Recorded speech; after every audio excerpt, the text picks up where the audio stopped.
Back here with Oliver Sloup at Blue Line Futures. Oliver, if you're a producer and you see the limit moves like this today, you see that as an opportunity. But if you're an end user like an ethanol plant, a cattle producer, a hog producer over with soybeans, you got to be looking at this and taking a deep breath and starting to really have to sharpen your pencil to make the bottom line work.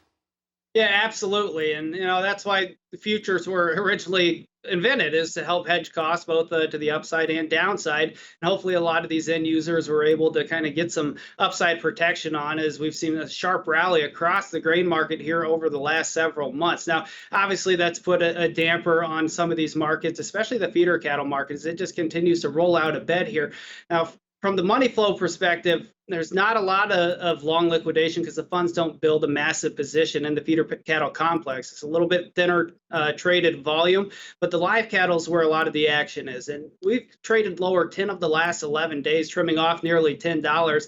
And at some point, when you get these discounted prices, you want to see some eager buyers that are ready, willing, and able to step in front of it. And we just haven't seen that, which is a little bit surprising. Potentially a little bit of that is due to tomorrow's cattle on feed report. You might have some traders sitting on their hands. So I'm looking for buyers to step in, but again, we might not get that until we get past this cattle on feed report, which a lot of people are expecting to be fairly bearish. And right now, the buyers have not stepped in. April fats are down $1.85 a hundredweight at 117.92. June down to $1.52, and the August is down $1.47.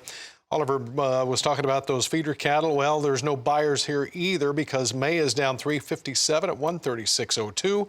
August down 422. I would have thought at one point throughout today's session, Oliver, there might have been some buyers in here because we went down to this $4 lower level, came off of that a little bit, like a 147.10. We're back up to 147.80, but that didn't last very long.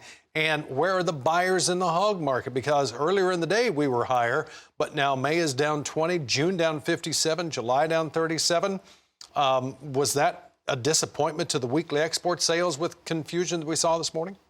Yeah, this morning's export sales report didn't do anything beneficial to the hog market, but all in all, hogs are still holding in there relatively well here in the very near term. I know there's some pretty good fundamentals on the intermediate term time frame, but the chart has started to soften up. We've started to make lower highs and lower lows over the last 2 weeks, and so I think the bears have a little bit of a technical advantage here until we can get back out above 107.50. The significant support level that we're looking at comes close to those recent lows near 101. That's a must-hold line in the sand for the bull camp. A break and close below there could spur additional long liquidation from funds and accelerate the selling pressure here in the near term.